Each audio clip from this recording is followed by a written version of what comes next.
नमस्कार दोस्तों, कमला Nehru college Delhi university से असिस्टेंट प्रोफेसर के लिए वैकेंसीज आई हैं जो गेस्ट बेसिस पर है और ये कई सब्जेक्ट में वैकेंसीज आई हैं और ये वॉक इन इंटरव्यू है। आपको सीधा इंटरव्यू देना है जाके, कोई एग्जाम नहीं है, कुछ नहीं है, सिर्फ इंटरव्यू देना है जाके कॉलेज में। तो चलिए जानते हैं किस किस सब्जेक्ट में आई है और आपकी क्वालिफिकेशन क्या है। तो शुरू करते हैं। ओके, तो पहला सब्जेक्ट है हमारा जर्नलिज्म और जर्नलिज्म में एक पोस्ट है वो ईडब्ल्यूएस कैटेगरी के लिए है और इसका जो टाइम है इंटरव्यू का वो है 7 सितंबर सुबह 9:30 बजे और इसमें स्पेशलाइजेशन मांगी है कि introduction to new media and global media and politics, इसमें आपकी स्पेशलाइजेशन होनी चाहिए।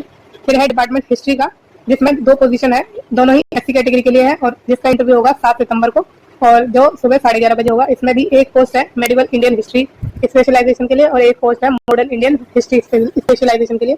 फिर नेक्स्ट है पॉलिटिकल साइंस जिसमें एक वैकेंसी है और वो अनरिजर्व्ड के लिए है, जिसका भी इंटरव्यू 7 सितंबर को होगा 1:30 बजे दिन के। और नेक्स्ट है हमारा डिपार्टमेंट कॉमर्स जिसमें एक पोजीशन है और जो अनरिजर्व्ड के लिए है और जिसका इंटरव्यू होगा 11 सितंबर को 1:30 बजे दिन के और इसमें कोई स्पेशलाइजेशन नहीं मांगी। फिर फिलॉसफी है जिसमें एक पोजीशन है वो एससी कैटेगरी के लिए है और जिसका इंटरव्यू होगा 12 सितंबर को सुबह 10 बजे। फिर साइकोलॉजी सब्जेक्ट है जिसमें एक वैकेंसी है और वो भी अनरिजर्व्ड के लिए है, जिसका भी इंटरव्यू 12 सितंबर को होगा, वो उसका टाइम होगा 1:30 बजे दिन के।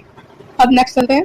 अच्छा, फिलॉसफी के लिए जो पोस्ट है उसका जो इंटरव्यू का टाइम है वो चेंज कर दिया गया है, वो सुबह 10 बजे नहीं अब दिन के 12 बजे होगा, ये ध्यान रखना, ठीक है।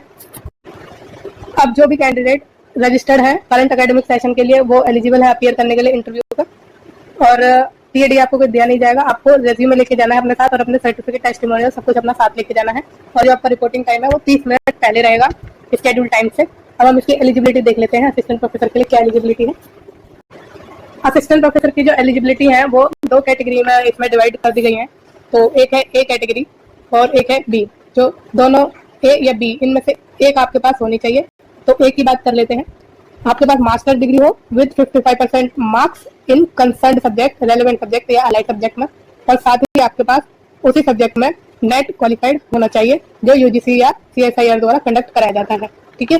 फिर बी है इसमें कि आपके पास पीएचडी डिग्री हो जो आपने अगर फॉरेन यूनिवर्सिटी या इंस्टीट्यूशन से की है तो वो जो यूनिवर्सिटी है वो रैंक करनी चाहिए टॉप 500 में इन द वर्ल्ड यूनिवर्सिटी, ठीक है। जो किसी भी टाइम में उसकी रैंकिंग हो वो चल जाएगी बाई जो इनमें से किसी एक इंस्टीट्यूशन द्वारा जारी की गई है और वो इंस्टीट्यूशन के नाम है क्वेरली साइमन, फिर दूसरा द टाइम्स हायर एजुकेशन और तीसरा है the academic ranking of world university of Shanghai Jiaotong university. इनमें से किसी एक के द्वारा आपकी यूनिवर्सिटी जिसमें आप पढ़ते हैं उसकी रैंकिंग जारी की गई हो और वो किसी भी टाइम की रैंकिंग हो वो चलेगी, ठीक है। समझिए ना आप इस बात को।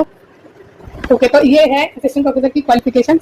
इनमें से ए या बी में से आपके पास एक होनी जरूर चाहिए, तभी आप असिस्टेंट प्रोफेसर के लिए क्वालिफाई कर पाएंगे और जॉब ले पाएंगे। तो इस वीडियो में यहीं तक। अगर आपको ये जानकारी अच्छी लगी है, इन्फॉर्मेशन अच्छी लगी है और आपको जॉब के अपडेट चाहिए तो प्लीज इस चैनल को लाइक, शेयर और सब्सक्राइब करना ना भूलें। Thank you so much.